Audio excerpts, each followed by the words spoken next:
Dear students, तो अगर हम बात करें सोशलिस्ट इकोनॉमी की, तो सोशलिस्ट इकोनॉमी के अंदर इन 3 क्वेश्चंस का आंसर कैसे दिया जाएगा। देखिए, सबसे पहले बात आती है व्हाट टू प्रोड्यूस, क्या प्रोड्यूस किया जाए। तो यहाँ पर गवर्नमेंट क्या देखती है, सोसाइटी की नीड्स क्या हैं। सोसाइटी की नीड्स क्या हैं, जो भी सोसाइटी की नीड्स हैं गवर्नमेंट वही प्रोड्यूस करेगी। तो पहले क्वेश्चन का आंसर हमें मिलता है, और क्या मिलता है, व्हाट टू प्रोड्यूस के अंदर गवर्नमेंट उन गुड्स को प्रोड्यूस करेगी जिनकी सोसाइटी को नीड होगी।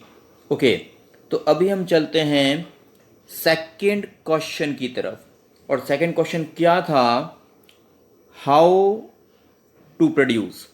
यानी सोशलिस्ट इकोनॉमी में अगर हम बात करें हाउ टू प्रोड्यूस क्या होगा, तो आपको पता है प्रोडक्शन की 2 टेक्नोलॉजी होती हैं। एक होती है LIT, एक होती है CIT।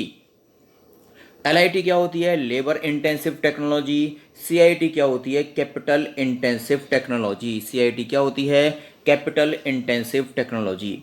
तो गवर्नमेंट इनमें से कौन सी टेक्निक का यूज़ करेगी। देखिए, गवर्नमेंट का काम होता है, गवर्नमेंट का काम क्या है, वेलफेयर करना। वेलफेयर करना, सरकार तो वेलफेयर करना चाहती है। तो अगर कंट्री के अंदर अनएम्प्लॉयमेंट है तो सरकार LIT पर जोर देगी। अब आपको पता है इंडिया एक वास्ट कंट्री है, यहाँ की पॉपुलेशन बहुत ज़्यादा है, तो गवर्नमेंट कौन सी टेक्निक यहाँ पे यूज़ करेगी, LIT टेक्नोलॉजी यूज़ करेगी। जहाँ पर पैसा ज़्यादा होगा वहाँ पे CIT यूज़ होगा।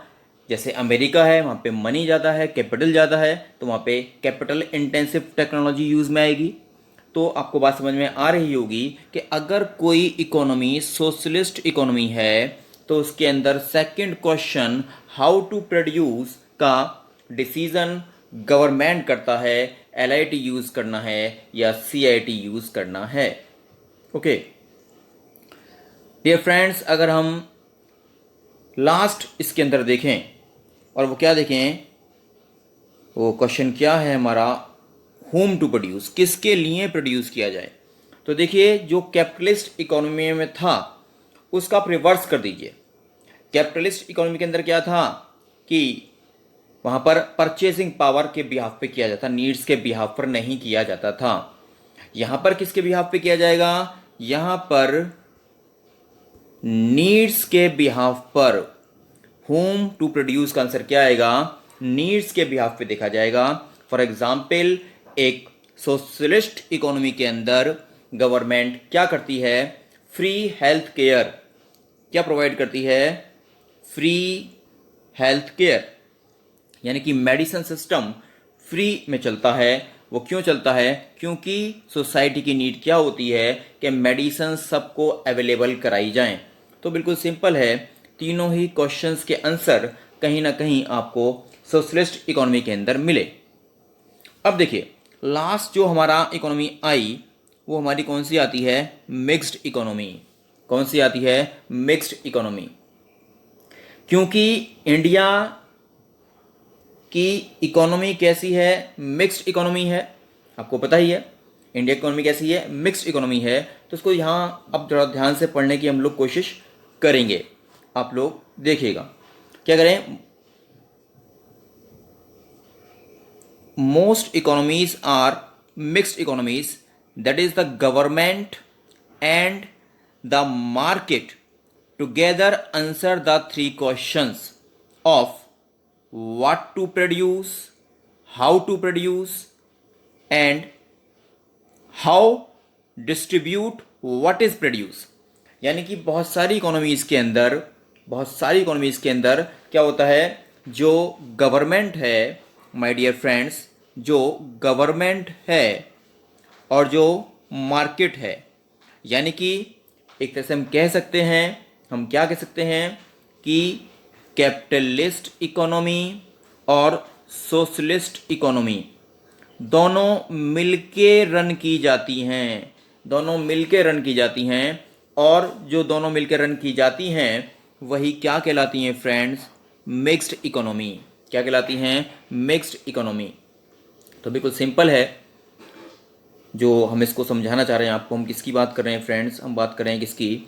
हम बात कर रहे हैं किसकी? मिक्स्ड इकोनॉमी की। तो हमने पढ़ा कि अगर गवर्नमेंट और मार्केट, क्या? अगर गवर्नमेंट और मार्केट टुगेदर, इन तीनों क्वेश्चंस के, 3 क्वेश्चंस के आंसर, 3 क्वेश्चंस कौन से? What to produce, how to produce and how distribute what is produced. वो डिस्ट्रीब्यूट कैसे किया जाएगा जो प्रोड्यूस किया गया है। आगे क्या करें? In a mixed economy the market will provide whatever goods and services it can produce well. यानी क्या करें? एक मिक्स इकोनॉमी के अंदर प्राइवेट सेक्टर क्या प्रोवाइड करेगा? प्राइवेट सेक्टर क्या प्रोवाइड करेगा? जो वो प्रोड्यूस कर सकता है, जो वो प्रोवाइड कर सकता है। और जो रिमेनिंग रह जाएगा, यानी कि एसेंशियल गुड्स, यानी कि एसेंशियल गुड्स, किसकी बात कर रहे हैं हम? Essential goods. एसेंशियल गुड्स ये कौन प्रोवाइड करेगा?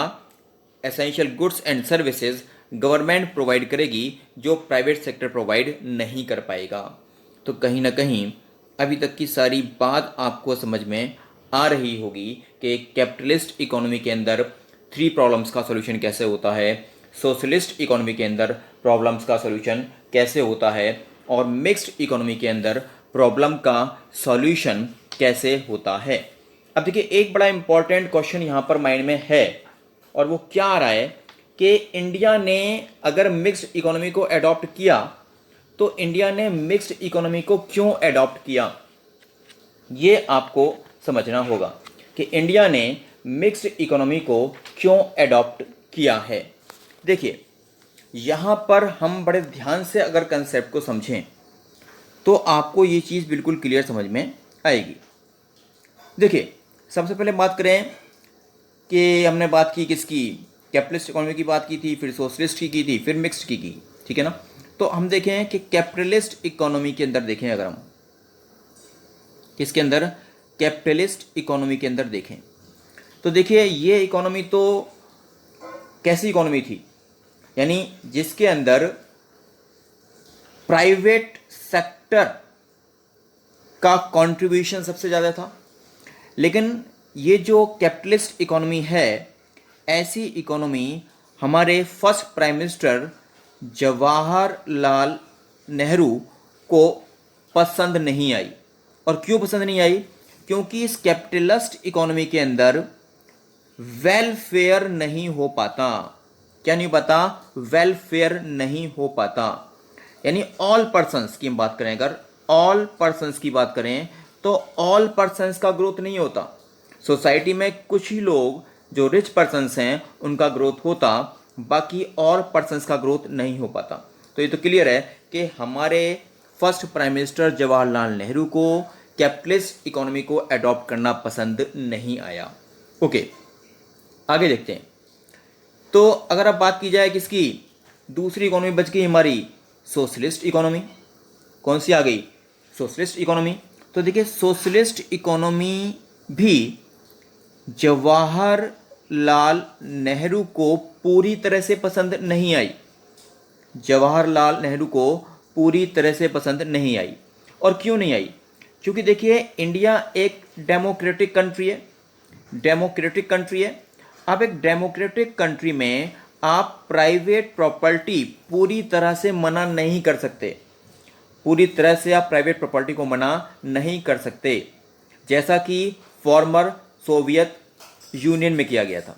तो आप ऐसा यहाँ पर नहीं कर सकते। तो यानी पंडित जवाहरलाल नेहरू ने सोशलिस्ट इकोनॉमी को भी अडॉप्ट नहीं किया। तो अब जरा खुद सोचिए, इकोनॉमिक सिस्टम कितने थे? 3 थे। एक कौन सा था? सबसे पहले हम बात करें अगर, तो फर्स्ट कौन सा था हमारा? कैपिटलिस्ट इकोनॉमी, पंडित नेहरू ने मना कर दिया।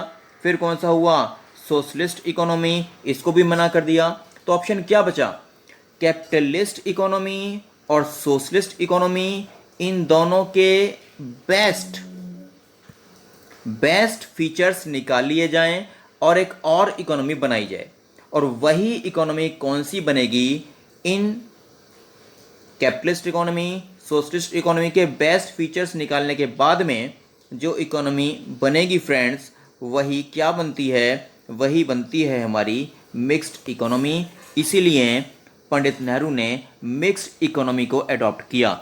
यानी इस मिक्स्ड इकोनॉमी के अंदर कैपिटलिस्ट इकोनॉमी के गुड फीचर्स भी हैं और सोशलिस्ट इकोनॉमी के गुड फीचर्स भी हैं। तो यहाँ तक की बात तो आपको समझ में आ रही है और बहुत आसान भी है कि जो पंडित नेहरू थे वो एक ऐसी इकोनॉमी चाहते थे जहाँ पे वेलफेयर सभी का होना चाहिए। और इसके लिए देखिए सबसे इम्पॉर्टेंट अब जो यहाँ पे आ रहा है वो क्या ध्यान रखना है आपको, जहाँ मैंने टिक किया इसको देखिएगा। 1948 एंड द, यानी क्या, थोड़ा सा पैसे देखेंगे, the industrial policy resolution of 1948 and the directive principles of Indian constitution reflected this outlook. ये जो पंडित नेहरू का आउटलुक था ये किसमें दिख रहा है, हमें साफ दिखता है किसमें। एक तो 1948 का जो हमारा IPR आया, इंडस्ट्रियल पॉलिसी रेजोल्यूशन आया, उसमें ये आउटलुक दिखता है। और जो हमारे डायरेक्टिव प्रिंसिपल्स हैं उसमें भी ये आउटलुक दिखता है। और इसीलिए 1950 में, इन 1950, कहाँ की बात कर रहे हैं हम, इन 1950 क्या हुआ, 1950 में क्या हुआ, the planning commission was set up with the prime minister as the chairperson. और यहीं पे क्या होता है, प्लानिंग कमीशन को स्टार्ट किया गया, प्लानिंग कमीशन को एस्टेब्लिश किया गया है किसमें, 1950 में। तो कहीं ना कहीं देखिए आपके माइंड में आ सकता है कि सर प्लानिंग क्या होती है, प्लानिंग क्या होती है। तो देखिए बिल्कुल सिंपल है, plan for the economy, plan for the economy, economy के लिए प्लान करना ही क्या है, प्लानिंग है। Plan for the economy, economy के लिए प्लान करना ही क्या होता है फ्रेंड्स, क्या होता है, इकोनॉमिक प्लानिंग हम इसको बोल सकते हैं। ठीक है, अब सवाल ये आता है कि आपके माइंड में ये भी आ सकता है कि प्लान क्या होता है, तो उसको भी हम देखते हैं। लेकिन फिलहाल आपके बात में एक बात क्लियर है आपको कि क्या हुआ, प्लानिंग क्या हो गया, प्लानिंग क्या हो गया, plan for the economy, economy के लिए प्लान करना ही क्या है, प्लानिंग है। और ये भी समझ में आता है कि प्लानिंग कमीशन का सेटअप कब हो गया है, 1950 में हुआ है। ओके, अब हम थोड़ा प्लान को जानने की कोशिश करते हैं। प्लान क्या हो जाएगा, व्हाट इज ए प्लान। तो देखिए ध्यान देंगे अगर हम बात करें किसकी, प्लान की, तो देखिए बिल्कुल सिंपल और बहुत इजी लैंग्वेज के अंदर हम इसको समझ सकते हैं। अगर हम बात करें प्लान क्या है, तो देखिए हम कह सकते हैं इसको, हम क्या कह सकते हैं, प्लान एक ऐसा डॉक्यूमेंट है, plan is a document showing detailed scheme. किसकी बात कर रहे हैं, इस, हम कह रहे हैं स्कीम हो सकता है, या क्या हो सकता है, वो प्रोग्राम हो सकता है, या वो क्या हो सकता है, स्ट्रेटजी हो सकता है। ठीक है ना, क्या हो सकता है, या तो क्या होगा, नंबर 1 हमने किसकी बात की, स्कीम की बात की, या क्या प्रोग्राम होगा या स्ट्रेटजी होगा। ठीक है ना, अब ये होगा कैसे, worked out in advance for fulfilling an objective, यानी किसी भी ऑब्जेक्टिव को पूरा करने के लिए पहले से ही किसी के बारे में जो स्कीम बनाई जाएगी, जो प्रोग्राम बनाया जाएगा, या जो स्ट्रेटजी बनाई जाएगी, उस स्ट्रेटजी को, उस प्रोग्राम को, उस क्या स्कीम को एडवांस में बनाना ही क्या होता है, प्लान होता है। मैं आराम से इसको रिपीट करता हूँ एक बार, आप इसको नोट कर सकते हैं। मीनिंग ऑफ प्लान क्या हो गया, plan is a document showing detailed scheme, programme, strategy worked out in advance for fulfilling an objective। Repeat करता हूं, प्लान इज ए क्या, डॉक्यूमेंट showing detailed scheme, फिर programme and strategy worked out in advance for fulfilling an objective. तो ये plan की definition आप लोग लिख के आ सकते हैं अगर क्वेश्चन के अंदर आपसे पूछा जाए। ओके, अब देखिए यहाँ भी एनसीईआरटी के अंदर जो दिया गया है वो भी थोड़ा सा हम पढ़ने की कोशिश करेंगे, ध्यान से देखेंगे। A plan spells out how the resources of an nation should be put to use.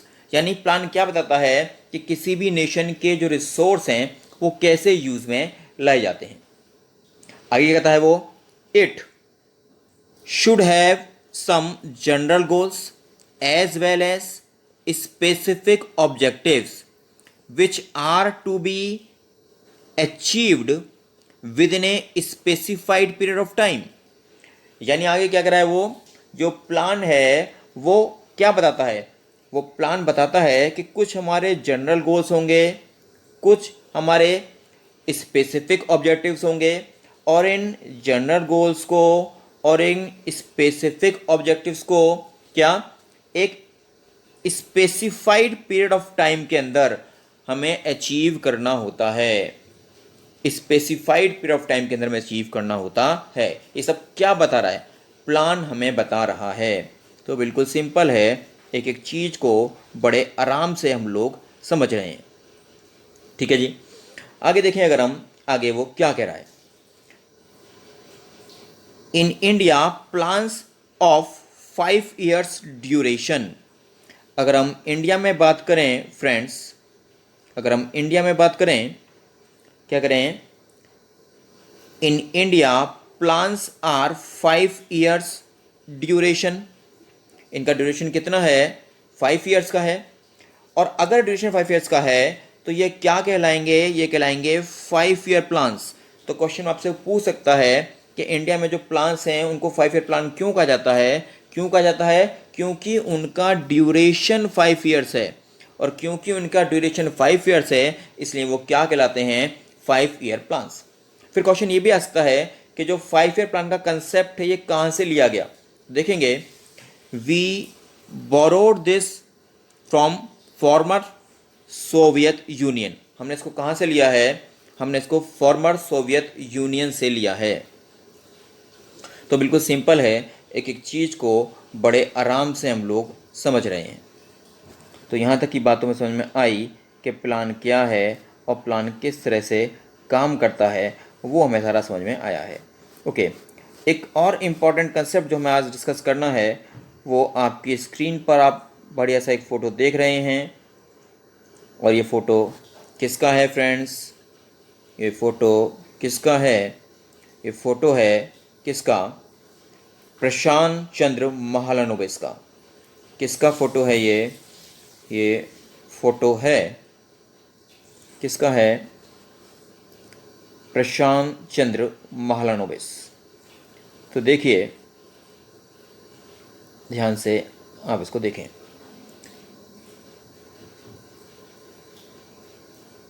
Photo किसका है फ्रेंड्स, प्रशांत चंद्र महालनोबिस।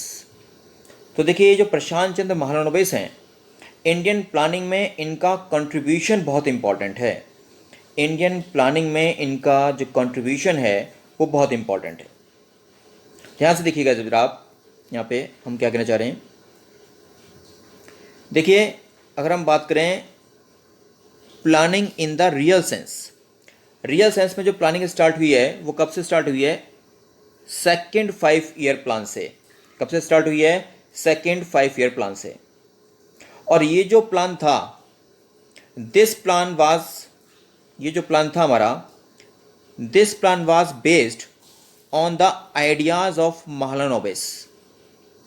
ये जो प्लान था ये किसके आइडियाज पे बेस्ड था, महालनोबिस के आइडियाज पे बेस्ड था। In that sense he can be, in that sense he can be regarded as the architect of Indian planning. ये क्या कहे जाते हैं, इंडियन आर्किटेक्ट के, इंडियन प्लानिंग के आर्किटेक्ट कहे जाते हैं। तो बहुत इंपॉर्टेंट है, ये क्वेश्चन आपको आ सकता है ना। और क्यों कहे जाते हैं, क्योंकि सेकेंड 5 year प्लान में इनका कंट्रीब्यूशन बहुत ज़्यादा था, इसलिए इनको क्या कहा जाता है, आर्किटेक्ट ऑफ इंडियन प्लानिंग। तो यहाँ तक की बात तो आपको समझ में आ रही है। अब देखिए थोड़ा सा इनके बारे में और हमें स्टडी करना है। सारा आपको स्टडी नहीं करना है, जो आपको बताया जा रहा है सिर्फ और सिर्फ आपको वही स्टडी करना है, वही एग्जामिनेशन में आएगा, तो उसको आप ध्यान से पढ़ेंगे, बाकी आप कुछ भी नहीं पढ़ेंगे, ध्यान से देखेंगे। देखिए हम किसकी बात कर रहे हैं, जो हमें यहाँ पे और स्टडी करना है उसकी, और किसकी बात कर रहे हैं हम। देखिए यहाँ से देखिएगा, Mahalanobis established the Indian Statistical Institute, short में हम क्या करें, ISI, कहाँ पे, in Calcutta, and started a journal Sankhya. यानी क्या हुआ, महालानोबिस ने क्या स्टार्ट किया है, ISI एस्टेब्लिश किया है, स्टार्ट किया है। इसकी फुल फॉर्म क्या हो जाती है, statistical institute, Indian statistical institute. और कहाँ पे स्टार्ट किया, ये कलकत्ता में स्टार्ट किया। और एक जर्नल भी स्टार्ट किया, एक जर्नल भी इन्होंने स्टार्ट किया, और उस जर्नल का नाम क्या था, सांख्य। तो ये भी आपको ध्यान में रखना है। तो आज हमने जो स्टडी किया वो आपको सारा समझ में आया होगा। अगर वीडियो आपको पसंद आ रही है तो वीडियो को लाइक ज़रूर करें, शेयर ज़रूर करें, और अगर आप चैनल पे नए आए हैं तो चैनल को सब्सक्राइब ज़रूर करें। आज के लिए इतना ही, नेक्स्ट वीडियो में बहुत जल्दी हम आपसे मिलते हैं।